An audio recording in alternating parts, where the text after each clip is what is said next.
Patuloy ang magandang takbo ng karir ni na Jericho Rosales at Janine Gutierrez habang sabay na namamayagpag sa kanilang mga proyekto. Sa kabila ng pagiging low-key pagdating sa kanilang personal na buhay, hindi maikakaila na isa sila ngayon sa pinaka-inaabangang tambalan sa industriya.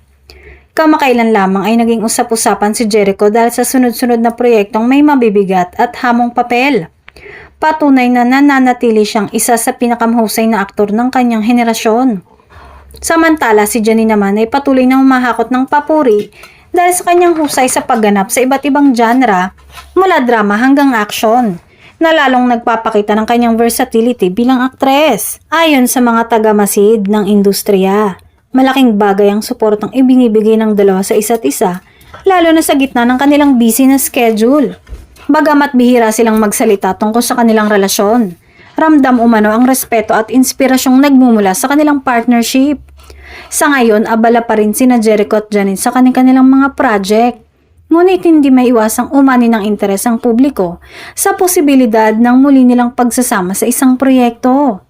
Para sa maraming fans, ang kombinasyon ng talento, karisma at professionalism ng dalawa ang dahilan kung bakit patuloy silang sinusubaybayan on-screen man or off-screen.